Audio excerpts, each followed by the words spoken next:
ताप नाही परत माझ्या महाराष्ट्राकडे तिरक्या नजरनं कुणी बघायची. महाराजांनी दहशत बसवली. कुणी नाही परत दर्यावर एकही आक्रमण नाही. त्याच्यानंतर आक्रमण झालं फक्त आता 26/11ला. 350 वर्षापूर्वी महाराजांनी सांगितलं महाराष्ट्राला धोका जमिनीवरनं नाही, महाराष्ट्राला धोका समुद्रावरनं आहे. 26/11चा दहशतवादी हल्ला झाला. मग आम्हाला कळालं महाराज म्हणत होते ते खरं होतं. पण काय गेली 350 वर्ष आम्ही महाराज फक्त डोक्यावर घेऊनच नाचत बसलो. आम्ही महाराज डोक्यात कधी घातलेच नाहीत. डोक्यावरून मिरवण्यापेक्षा डोक्यात जर महाराज घातले असते तर 26/11चा दहशतवादी हल्ला सुद्धा रोखता आला असता. हे 350 वर्षापूर्वी केलं महाराजांनी. पण महाराजांना त्यावेळी जाणीव आहे जी माणसं दुसऱ्याच्या खांद्यावर उभा असतात ती केव्हाही ढासळतात, पण जी माणसं स्वतःच्या पायावर उभा असतात त्यांना कोसळण्याचा धोका नसतो. स्वराज्य उभा करायचा आहे पण स्वतःच्या पायावर उभा केलं पाहिजे. तत्कालीन काळात जहाजं इंग्रजांकडनं घ्यावी लागायची, तोफा पोर्तुगीजांकडनं घ्याव्या लागायच्या, दारूगोळा डाचांकडनं घ्यावा लागायचा. आणि त्यांनी जर देणं बंद केलं तर परिस्थिती कधी उद्भवू शकते. महाराजांनी त्याचा विचार केला. महाराजांनी कुडाळ डिचोलीला दारूगोळ्याचे कारखाने काढले. रत्नागिरी जिल्ह्यातल्या विजयदुर्गला जहाज बांधायचा कारखाना काढला आणि मुंबई जवळच्या कल्याणला आरमाराची गोदी काढली. स्वराज्यात स्वतःची शस्त्र बनवण्यासाठी स्वयंपूर्ण झालं. महाराजांची गलबत त्यावेळी दरी असायची, पण त्या गलबतात वजनदार तोफा ठेवल्या की त्या वजनानं ती जहाज दचमळायची. जहाज दचमळ की नेम चुकायचा, उपयोग नव्हता. आणि तोफेचा गोळा पुढे सुटला, दाब मागं पडला की जहाज पाण्यात पडायचं. महाराज विचार करायला लागले काहीतरी केलं पाहिजे. आणि अखेर महाराजांनी विचार केला. महाराज इथं कल्याणच्या कारखान्यात आले, सगळ्या कामगारांना गोळा केलं. मी सांगतो तसं जहाज तयार करा, मी सांगतो तसं. आणि महाराजांनी सांगितलं असं असं असं आणि तसं तसं जहाज तयार झालं. तत्कालीन काळात पाण्यावर अत्यंत जलद गतीनं पडणार, किती ओझं ठेवलं तरी पाण्यात न डचमळणार, तोफ्याचा गोळा पुढे सुटला, दाब मागं पडला तरी पाण्यात न बुडणार, असं विलक्षण जहाज महाराजांनी तयार केलं. ज्या इंग्रजांकडनं महाराजांना जहाज विकत घ्यावी लागायची त्या इंग्रजांनी महाराजांना पत्र पाठवलं, तुम्ही तयार केलेलं जहाज आम्हाला विकत देता का? जहाजाचं नाव ठेवलं संगमिरी जहाज. ही स्वराज्याची निर्मिती आहे. शिवछत्रपतीने इतका या हिंदुस्थानात दुसरा सृजनशील आणि निर्मितीक्षम राजा झाला नाही, अजिबात नाही. नवनिर्मिती करायला प्रोत्साहन दिलं. नंतर बघा ना, शिवाजी महाराजांनी प्रत्येकाला यश कशात आहे स्वराज्याचं. या स्वराज्यात प्रत्येक जण सामील झाला. तोपर्यंत जनता तुमच्या सोबत नसते, तुम्हाला राज्य करता येत नाही. असं सरकार लोकप्रिय असू शकत नाही. सरकार लोकप्रिय तेव्हा होतं तर जनतेला ते सरकार आपलं वाटतं. महाराजांनी ते केलं. वचननामा काय स्वराज्याचा? रस्ते नीट करतो, भारनियमन बंद करतो, बेरोजगारी हटवतो. काय महाराजांच्या स्वराज्याचा वचननामा काय? सर्वांस पोटास लावणे आहे बास. 18 पकड जातीची 12 बुद्ध दराची सारी, सुतार लोहार चांबार दहावी जोशी गुरववाणी मुलानी सारी मारी धनगर कोळी आगरी भंडारी सगळी. हे कारखाने काढले. सुतारला काय मिळालं, लोहारला काय मिळालं, चांभारला काय मिळालं? प्रत्येक जण पोटाला लागला, स्वराज्यात सामील झाला. सुतार सुद्धा ती फळी रांधताना कोण आनंदाने रांधायचा. आणि या फळीचं जहाज होणार आहे, ते जहाज दर्यात जाणार आहे. ते जहाजाने विजय मिळविल ना, मला अभिमान वाटेल. त्या जहाजाची फळी मी रांधली आहे, मी. प्रत्येक जण सामील करून घेतला. प्रत्येक जण. स्वराज्याचं यश याच्यात आहे. आणि त्याच्यापेक्षा महाराजांनी प्रत्येकाला जबाबदारी दिली. ही जबाबदारी तुझी. शिवकाळ हा जगातला एकमेव असा इतिहास आहे ज्या इतिहासात तुम्हाला कुणी जबाबदारी टाळतानाच दिसत नाही. एकदा दिली ना दिली बस, परत बघायचं नाही त्याच्याकडे. तो काम पूर्ण करणारच कोण विश्वास होता. आणि मावळ्याने तो राखलाही होता. मावळ्यापासून भावळ्यापर्यंत आणि सरदारापासून शिलेदारापर्यंत तुम्हाला एकही असा भेटणार नाही की ज्यानं जबाबदारी टाळली, अजिबात नाही. बघा आमच्या तानाजीनं पोराचं लग्न काढलंय. पत्रिका द्यायला तो महाराजांकडे गेला. महाराजांना म्हणाला, राज रायबाच्या लग्नाला यायचं बरं का. मात्र राजांची नजर आहे कोंडाण्यावर. आणि कोंडाण्याकडे पाहता पाहता राजे तानाजीला म्हणाले, ताना कोंडाणा घ्यायचं म्हणे आहे रे. तसा सर्दी सुटला तानाजी. आता त्या पत्रिका फेकल्या. राजा आधी लगेच कोंढाण्याचं पण रायबाचं. आणि पोराचं लग्न टाकून तानाजी कोंढाण्याचं लग्न करायला गेला. गेला गेला गेला असा गेला की रायबाचं लग्न करायला परत आलाच नाही. मला राऊंड राऊंड प्रश्न पडतो, त्या तानाजीच्या जागी आजचा तानाजी असता तर माहिती नाही पोराचं लगीन काढावा, पत्रिका द्यायला तो महाराजांकडे जावा आणि महाराजांनी म्हणावा, ताना कोंडाणा घ्यायचं म्हणे आहे रे. सर्दी उठला असता तानाजी. बोलता काय राजा, पोराचं लगीन काढले राव, पुन्हा ते लगीन सराय हो की परत. फरक आहे. नंतर पन्हाळगडाच्या वेड्यातनं राजे निसटले. बाजी प्रभू सिद्धोजीनाथ निंबाळकर सोबत आहेत. राजे पुण्याला गजखिंडीत आले आणि त्याच वेळी वार्ता मिळाली शत्रू पाठलागावर आहे. राजाने बाजी प्रभूंना सांगितलं, बाजी खिंड तुम्ही लढवा, काय मोजक्या जमानिशाने पुढे जातो, तोपर्यंत बाजी खिंड तुम्ही लढवा, सगळी जबाबदारी बाजीवर.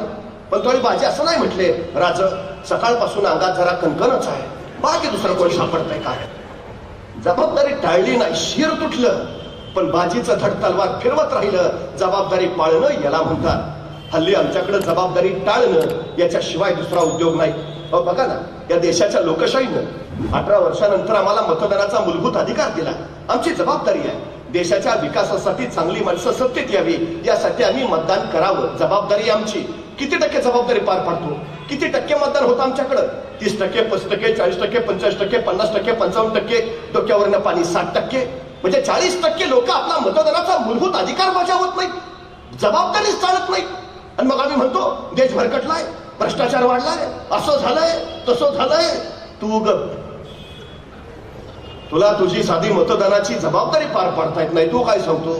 तुला बोलायचा अधिकार नाही, अजिबात नाही. ज्या दिवशी माझ्या देशात 100% मतदान होईल त्या दिवशी एकही चुकीचा माणूस सत्तेत आलेला नसेल, एकही. आणि मला एक कळत नाही, काय अडचण काय मतदान करायला? मतदान करायला काय पैसे पडतात? हल्ली मिळतात. ती आहे आमची शोकांतिका लोकशाहीची.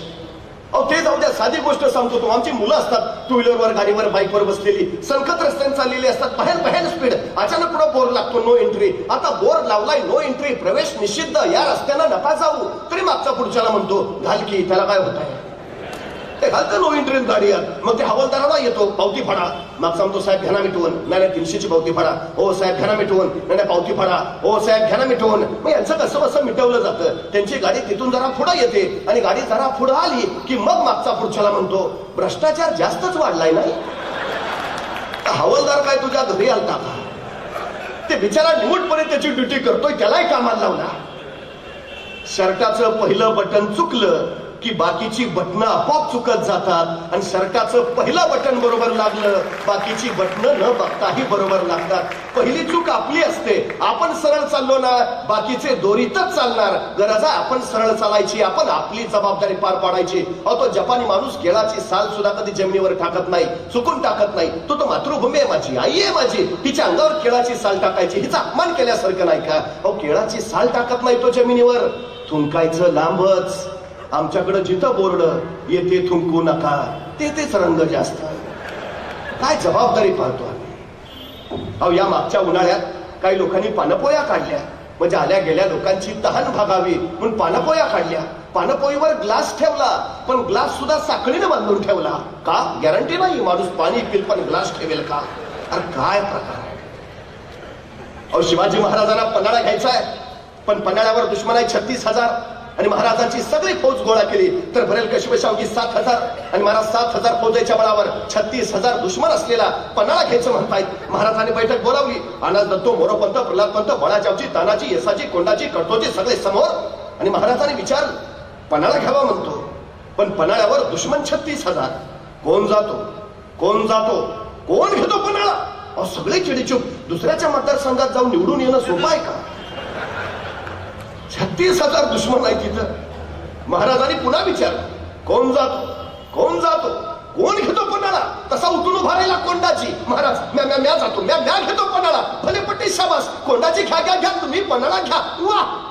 आणि मग महाराजांनी विचारलं पण कोंडाजी पन्हाळ्यावर दुश्मन 36,000, तुम्हाला तुमच्या सोबत किती फौज हवी, किती हवी फौज? तसा कोंडाजी म्हटला द्या 50-60 मावळं. राजे म्हणले 50-60 मावळं? कोंडाची 36,000 दुश्मन आहे, 50-60 काय मागता? तसा कोंडाजी म्हटला तसं काहीच नव्हतं मागणार, पण ते लईच विचित्र दिसलं असतं म्हणून म्हणलं त्या 50-60 मावळं. अरे काय माणूस, एकटा जायला तयार आहे, एकटा लढायला तयार आहे, एकटा जबाबदारी घ्यायला तयार आहे. आमच्याकडे एखाद्याला सांगा की करतोस का रे तेवढं, त्याला द्या ना जोडीला. काय नीतच कळत नाही मला. अहो ते आमच्याकडे मुलगी बघायचा एक सोहळा असतो. ते नवरा मुलगा, त्याचे मित्र, घरातले सगळे ज्येष्ठ असे सगळे मिळून मुलगी बघायला जातात. मग ते मुलगी दाखवण्याचा कार्यक्रम चालू होतो, मुलगी दाखवली जाते, मग ते प्रश्न वगैरे विचारून होतात, मग ते पोहे चहा वगैरे सगळं आटपतं आणि मग सगळं आटपत निघालं. मग कुणीतरी एखादा ज्येष्ठ म्हणतो, आता नवऱ्या मुलानं सांगावर पाळी आली की नवरा मुलगा शेजारच्या मित्राला कोपरान टोचतो, तुला कशी काय वाटते? अरे त्याला काय करायचं?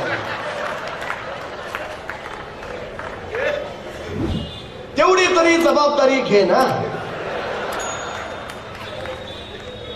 काय जबाबदारी टाळण्याशिवाय उद्योग नाही. माझा कोंडाजी एकटा जायला तयार आहे, माझा कोंडाजी एकटा लढायला तयार आहे, तरी महाराजांनी त्याला 1,500ची फौज दिली, सोबत तानाजी दत्तोना दिलं आणि कोंडाजी निघाला. 6 मार्च 1673 रात्रीच्या 12:30 वाजता कोंडाजी पन्हाळ्यावर पोहोचला. रात्रीच्या 12:30 वाजता. आता महाराजांच्या सगळ्या लढाया रात्रीच्या, दिवसा हालचाल नाही. कोंडाणा घेतला रात्री, तोरणा घेतला रात्री, पुरंदर घेतला रात्री, आणि त्यातल्या त्यात निम्म्याच्या वर लढाया अमावस्येच्या रात्री.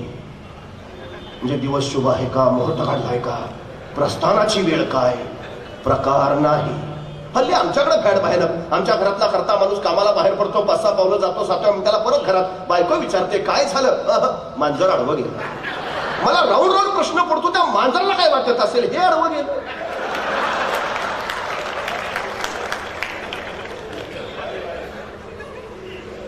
जी माणसं कारण सांगतात ना, यशोगाथा त्यांच्या गळ्यात कधीच माळ घालत नाही, चुकून घालत नाही. आणि शिवचरित्र हा जगातला एकमेव असा इतिहास आहे ज्या इतिहासामध्ये तुम्हाला कुणी कारण देतानाच भेटत नाही, अजिबात नाही. साधी गोष्ट सांगतो महाराजांची. महाराजांचा दुसरा मुलगा राजाराम जन्माला येताना पालथा जन्माला आला. आता पालथ जन्माला येणं आपल्याला जरा अशुभ मानलं जातं, अपशकून बरं नव्हे पालथ जन्माला येणं. पण दस्तूर खुद्द महाराजांचाच मुलगा पालथा जन्माला आला. मासाहेब थोड्याशा काळजीत पडल्या, चिंतेतच राजांजवळ आल्या. राजांना म्हणाल्या, राजे राजकुवर जन्मास आले.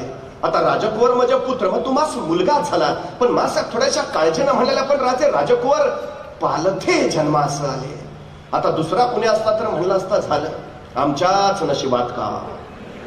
पण नाही बरं, जसा मासाहेब म्हणाल्या राजकुवर पालथे जन्मास आले, महाराज उद्गारले, बहुत उत्तम, आता दिल्ली पालथी घालतील.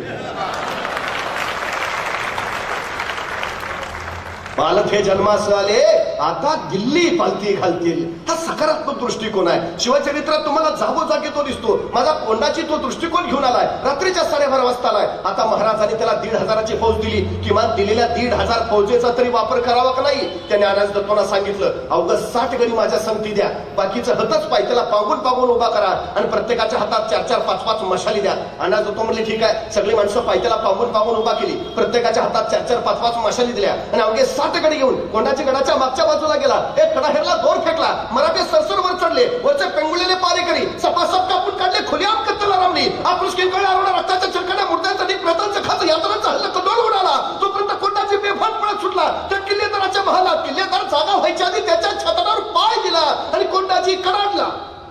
गडाच्या चाव्या दे. त्या किल्लेदाराला सुचायचं बंद झालं. तो इकडं तिकडं, खाली बघूच नको, खाली माझं 50,000चं सैन्य आहे. त्या किल्लेदारानं नुसतं मानवर करून खाली बघितलं. हे खाली 4-4, 5-5 मशाली घेतलेले. त्याला वाटलं खरंच 50,000 आहे. दिला चाव्या काढून. सकाळी कळलं 1,500 होते.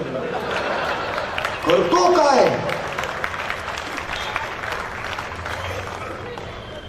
राजकारण हे दंडाच्या बळावर आणि मनाच्या चांगुलपणावर करता येत नाही, ते बुद्धीच्या कसरतीवरच करावं लागतं. आणि महाराजांचं सारं राजकारण हे बुद्धीच्या कसरतीवर आहे. नाहीतर बघा ना, पन्हाळ्यावर दुश्मन आहे 36,000. महाराजांची सगळी फौज गोळा केली तर भरेल 7,000. पण महाराज असं नाही म्हटले, त्यांची 36,000 आहे, आपली 7,000 आहे. बघू पुढच्या पंचवार्षिकला 20,000 करून मग करू हालचाल. जेवढं आहे तेवढं. कारण सांगणं प्रकारच नाही. सगळ्यात महत्वाचं तुम्ही काम किती करता याला महत्व नाही, तुम्ही काम कसं करता याला महत्व नाही, तुम्ही तुमच्या कामाचं नियोजन कसं करता हे फार महत्वाचं आहे. आणि शिवचरित्र या नियोजनाचा, व्यवस्थापनाचा सर्वोत्कृष्ट नमुना आहे. 50 वर्षाचं आयुष्य आहे महाराजांचं, पण 50 वर्षात एक घटना नाही, एक प्रसंग नाही की ज्याचं महाराजांनी नियोजन केलं नाही. चुकून नाही, एकही घटना नाही की ज्याचं महाराजांनी नियोजन केलं नाही. फक्त एक आणि एकमेव घटना ज्याचं महाराजांनी नियोजन केलं नव्हतं, फक्त एक, ती म्हणजे महाराजांचा मृत्यू. त्याचंच फक्त नियोजन नव्हतं. बाकी 50 वर्षातल्या प्रत्येक प्रसंगाचं महाराजांनी नियोजन केलं.